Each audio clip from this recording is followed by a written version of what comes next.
En avril dernier, dans le nord de l'Inde, à l'occasion de fêtes hindouistes, des hindous entrent dans un quartier musulman, attaquent les musulmans. La police arrive, ce sont les musulmans qui sont arrêtés. Les musulmans sont une forte minorité en Inde, mais ils sont très souvent persécutés par la majorité indienne qui est hindoue. Pourquoi est-ce que les musulmans sont persécutés en Inde ?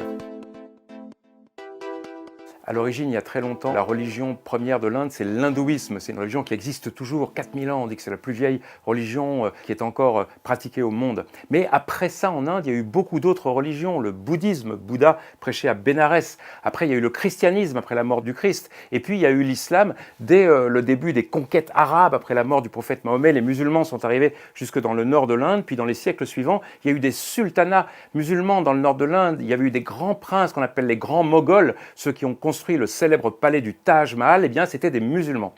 Et puis ensuite, au XVIIIe siècle, l'Inde est devenue une colonie britannique, une colonie anglaise.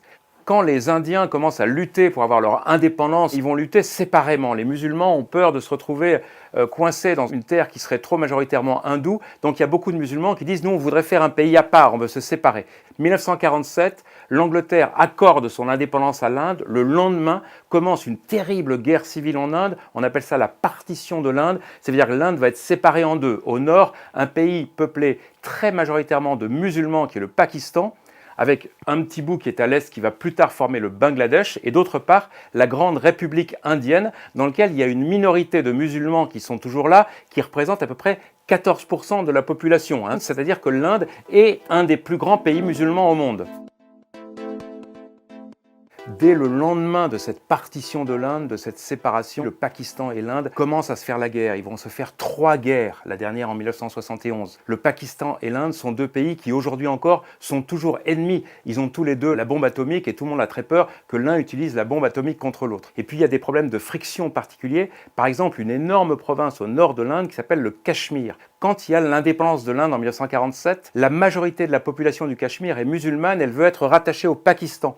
Mais le prince qui dirige cet État dit non, non, moi je veux être rattaché à l'Inde, donc l'État du Cachemire est rattaché à l'Inde. Donc il y a cet énorme État au nord de l'Inde, peuplé majoritairement de musulmans qui voudraient se rattacher au Pakistan, mais que l'Inde veut contrôler et veut garder pour elle. Donc il y a ces problèmes constants de friction qui sont des problèmes géopolitiques. Cela dit, la situation n'est pas les mêmes dans les 2 pays. Le Pakistan est un pays, dès le départ, qui est presque entièrement musulman. Mais l'Inde, pas du tout. L'Inde, c'est une république laïque. Le premier homme d'État indien, c'est Nehru. Nehru était entièrement favorable à la liberté de croyance. Le plus célèbre indien du XXe siècle, c'est Gandhi. Gandhi, c'était l'homme de la tolérance. Seulement, il ne faut pas oublier que Gandhi, en 1948, il a été assassiné par un Indien qui était un hindouiste fanatique et qui disait à Gandhi « Tu es trop gentil avec les musulmans, c'est pour ça que je veux t'éliminer ».